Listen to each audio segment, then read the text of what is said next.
Semangat pagi sahabat-sahabat Rumah Hijau Net dimanapun berada, kembali bertemu dengan saya Andito, Urban Farmer dan Motif Farmer dari Cipinang Muara, Jakarta Timur, yang pagi hari ini ingin kembali menuangkan sebuah catatan mumpung lagi terlintas. Jadi nggak apa-apa ya, saya bikin live-nya di sini di latar belakang keramaian di depan rumah saya. Jadi makin terlihat ya kalau saya ini memang urban farmer. Jadi memang kegiatannya itu ya betul-betul di pinggir jalan rumah saya ini.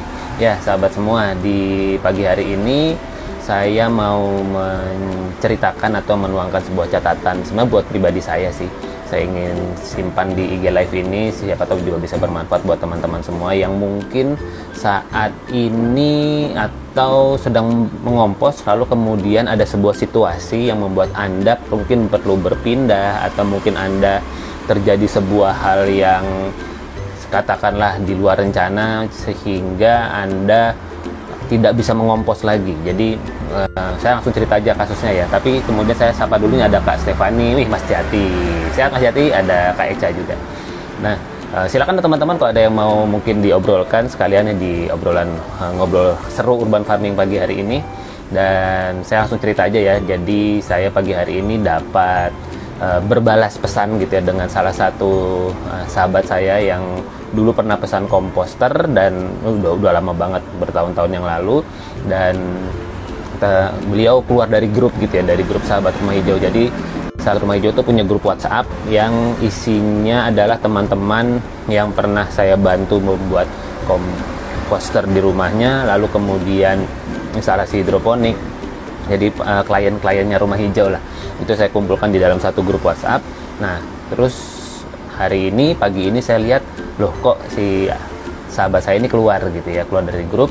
Nah saya sebagai admin yang baik gitu ya, saya mencoba menyapa, coba memastikan apakah keluar grupnya by accident gitu ya, mungkin HP-nya kenapa-napa keluar grup semua gitu, apakah masih mau bergabung. Dan setelah ngobrol-ngobrol, singkat cerita, beliau cerita bahwa memang sih udah nggak mau masuk grup lagi karena memang sudah penuh HP-nya dan sebagainya, dan itu tidak ada masalah. Namun saya pengen tahu bagaimana kelanjutan ngomposnya, karena dulu saya makan ke rumah beliau di daerah Tangsel kalau nggak salah, itu membawakan sebuah komposter. Nah komposternya ini kabarnya sudah rusak gitu ya, karena jadi sempat penuh terus jatuh gitu jatuh terus mungkin isinya terburai-burai gitu berbulan-bulan yang lalu. Nah dan buat saya yaitu salah satu dinamikanya pakai komposter tong ya, jadi mungkin ada usianya, ada katakanlah mungkin ketika dalam perjalanan mengomposnya itu katakanlah si komposternya ini ada kendala dan sebagainya. Nah ini komposternya jatuh dan rusak sehingga sudah tidak ngompos lagi. Nah itu hal yang wajar ya teman-teman, kita nggak ngompos itu wajar lah. Nah yang saya mau tanya adalah apakah setelah sahabat saya ini tidak mengompos, masih memilah sampahnya nggak? Nah itu ya, jadi masih memilah sampah organiknya nggak? Itu menjadi pertanyaan saya ya, karena apa? Karena tujuan utamanya ngompos kalau menurut versi saya itu sebetulnya bukan hanya sekedar mendapatkan pupuknya, walaupun kemudian saya tanya berarti sebelumnya lancar dong. Oh lancar, hasil komposnya itu ditaruh di pohon cabai dan cabainya jadi subur dan gunut-gudut. Itu saya senang banget mendengarnya. Lalu yang saya tanya berikutnya adalah gimana proses memilahnya, apakah masih berjalan gitu. Jadi ternyata karena nggak ada komposter sehingga tidak memilah lagi. Nah di sini yang saya ingin jadikan catatan buat saya pribadi dan teman-teman semua, bahwa di dalam kita melakukan proses composting yang terpenting adalah Anda memang perlu mengenali alasannya sih ya. Anda ngompos ini buat apa sih gitu. Karena kalau misalnya mengomposnya hanya sekedar untuk supaya dapat pupuk, well itu bagus, tapi siap-siap aja kalau kemudian komposter Anda bermasalah, atau Anda kemudian berpindah tempat dan kemudian tidak katakanlah tidak menemukan sebuah metode yang selama ini Anda biasa lakukan gitu. Jadi kalau saran saya, teman-teman semua yang kemudian katakanlah memiliki keinginan untuk bisa memilah dan mengolah sampah rumah tangganya, seperti di belajar composting online yang besok nih akan ada batch ke-26 yang akan dibuka, Itu di keluar pertama saya akan mengajak teman-teman untuk menemukan alasan, untuk kemudian memastikan Anda ngompos buat apa sih gitu. Karena kalau kemudian mengomposnya itu katakanlah sekedar buat dapat pupuk aja, biasanya sih nggak terlalu bertahan lama gitu ya. Nah, saya pribadi itu melakukan proses composting selama 8 tahun ini itu karena mungkin saya memiliki memiliki sebuah alasan yang cukup kuat gitu ya untuk kemudian melakukan proses composting. Misalnya buat saya ketika melakukan proses composting artinya saya berharap bahwa saya adalah bagian dari manusia-manusia yang tinggal di Jakarta, yang tinggal di bumi ini khususnya, yang tidak menyumbangkan sampah organik ke TPA. Jadi gimana caranya, pokoknya sampah organik ini dipilah dulu gitu.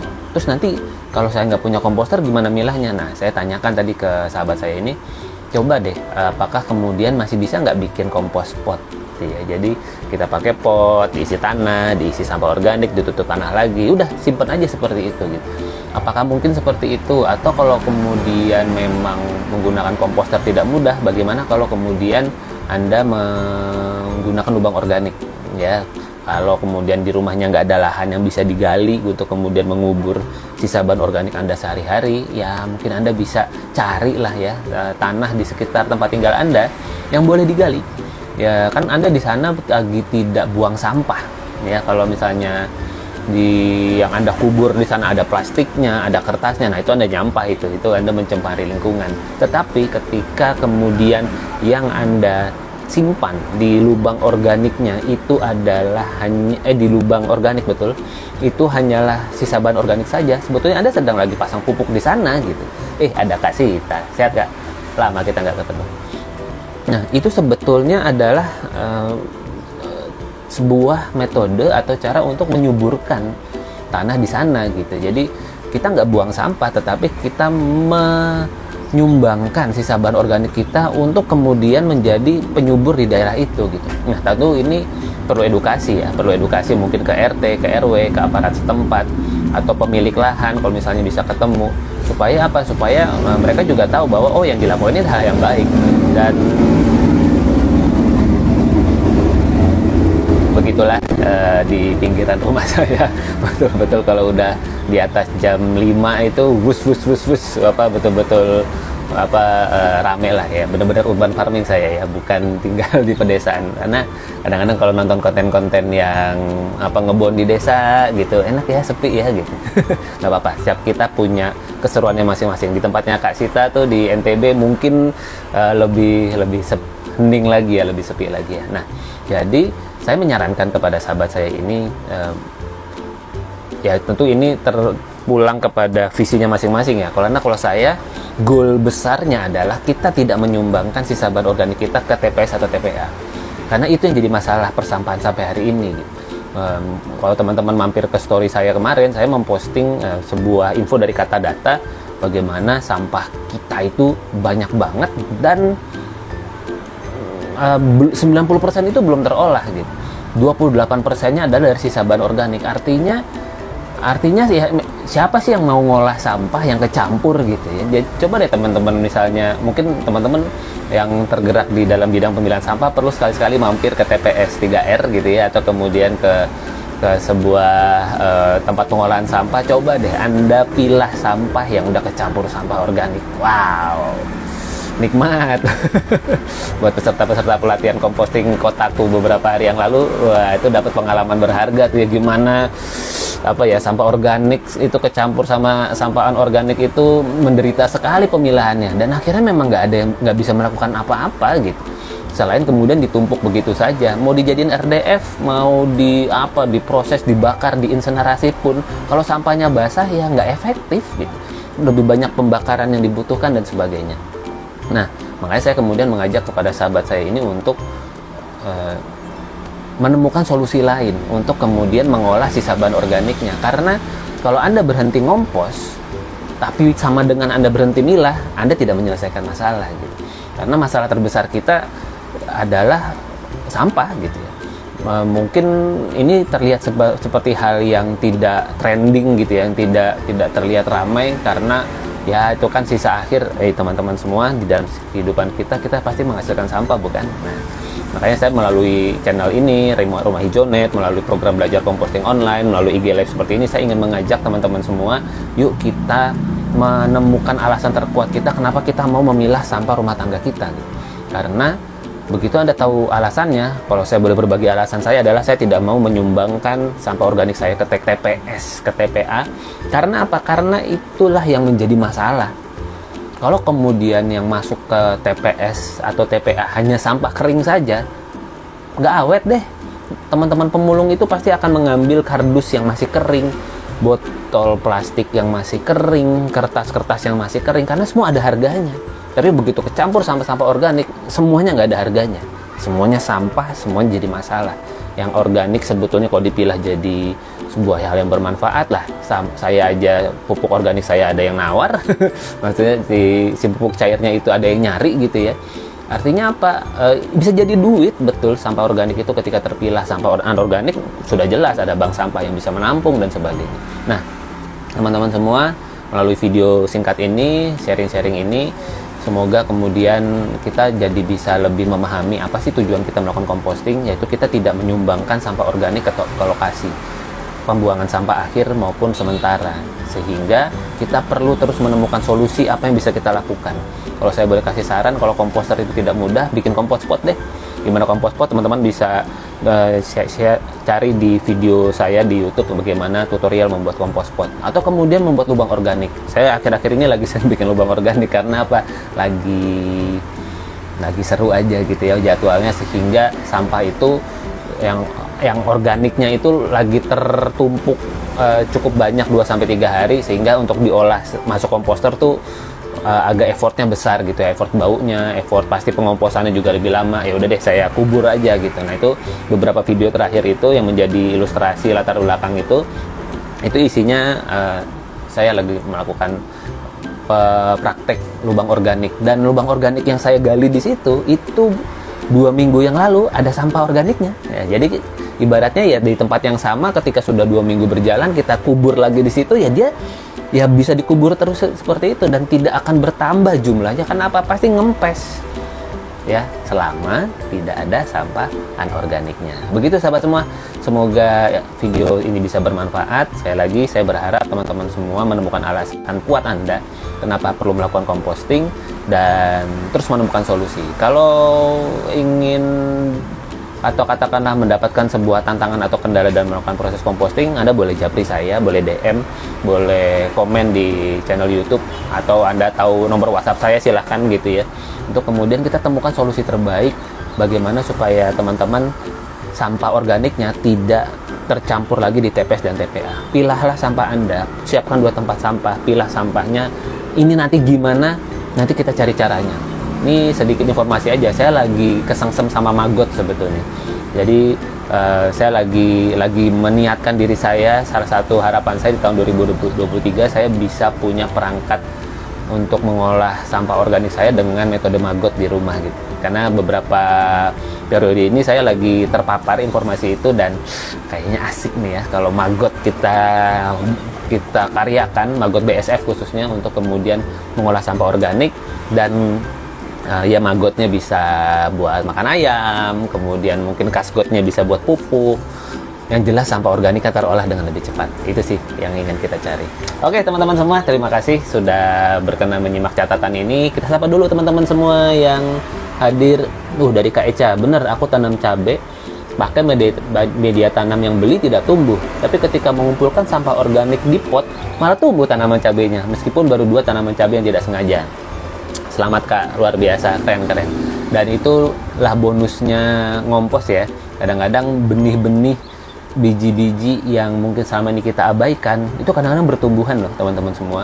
Bisa biji buah, bisa biji cabai misalnya, biji tomat, biji terong, biji labu dan sebagainya. Itu semua biji-biji yang kemudian kadang-kadang bisa bertumbuhan, dan kalau kita punya kesempatan buat menghijaukan, itu bisa menjadi sumber kebaikan buat lingkungan kita. Saya jadi ingat cerita kemarin waktu ikut pelatihan vokasi gitu ya bersama Kotaku, programnya dari Kementerian PUPR, dan ada Mbak Wildayanti dari PT Safiera Global Sinergi yang mengarrange itu semua. Salah satunya saya ketemu sama Pak Bambang Irianto. Wah, itu tokoh banget ya di Malang, Kampung Glintung Go Green. Kalau teman-teman mungkin pernah ke sana atau pernah dengar namanya, sebuah kampung di Kota Malang, di kabupaten atau Kota Malang, yang kemudian mendunia karena bisa merubah dari gang-gang kumuh, rakyat warganya nggak sehat dan sebagainya, menjadi katakanlah kawasan yang menginspirasi karena betul-betul bisa merubah gitu ya, dari kampung yang banjir jadi nggak banjir, jadi kampung yang kumuh jadi hijau dan segar. Kunci awalnya apa teman-teman? Di awal-awal ya Pak Bambang cerita, yang penting itu warga nanam, tanamannya apa aja dan mau pakai media apa aja, nggak harus pakai pot, pakai sepatu bekas, pakai panci bekas, monggo gitu. Yang penting nanam, tanamannya nggak harus tanaman yang katakanlah bisa dikonsumsi, nanam apa aja, yang penting di rumahnya ada tanaman. Karena apa? Begitu di rumah ada tanaman yang bertumbuh, artinya ada pertukaran oksigen. Itu menyegarkan, begitu menyegarkan badan kita jadi lebih sehat secara berangsur-angsur. Kan nafas ini sesuatu yang paling sering kita lakukan ya teman-teman ya, ketimbang makan sama minum ya nggak? Nah, artinya apa? Kita perlu mensuplai lingkungan kita dengan aneka tanaman gitu. Jadi senang banget kalau misalnya lagi jalan pagi gitu ya sama istri, terus melihat rumah-rumah yang kelihatannya kecil tapi tanamannya banyak gitu. Wah, nih yang nanam, yang punya rumah suka nanam. Nah, jadi ibarat seperti yang Kak Eca bilang tadi, di hasil kompos pot kita ketika kemudian bertumbuhan biji-biji yang kita bisa identifikasi, wah ini nih cabai nih, wah ini nih tomat nih. Nah, itu kalau kita bisa besarkan katakanlah dibesarkan sehingga mereka punya berdaun, bahkan sampai berbunga dan berbuah, bukan hanya dapat hasil dari proses mereka bertumbuh saja dapat buahnya, namun selama proses mereka berjalan, lalu kemudian proses fotosintesis, pertukaran udara, karbon dioksida yang terserap dan sebagainya, itulah yang menyehatkan kita dan keluarga kita. Jadi gimana teman-teman? Sudah mulai bersemangat untuk menanam? Yuk tanam apa aja. Dan paling enak itu juga sebetulnya kalau kita punya teman seperjalanan. Jadi kalau teman-teman punya tanaman, punya hal yang bagus-bagus, terus Anda selama ini belum tahu berbaginya kemana, mention saya aja ya. Jadi misalnya di Instagram bisa mention, di YouTube bisa mention juga. Pokoknya yang bisa mention saya @wahyuandito ini monggo. Nanti saya senang banget karena itu akan menjadi penyemangat kita semua. Oke, ini ada Kak Pawon K8, ada Bang Dasmo. Ini Bang Dasmo yang saya kenal nggak ya, atau Bang Dasmo yang lain? Oke, sahabat semua, terima kasih untuk kebersamanya di pagi hari ini. Semoga setiap langkah sederhana yang kita lakukan bisa menjadi kebaikan untuk bumi kita, untuk tempat tinggal kita. Karena kalau bukan kita yang jaga, siapa lagi? Sampai kita ketemu lagi di Ngobrol Seru Urban Farming di tema-tema yang lainnya. Semuanya sehat-sehat.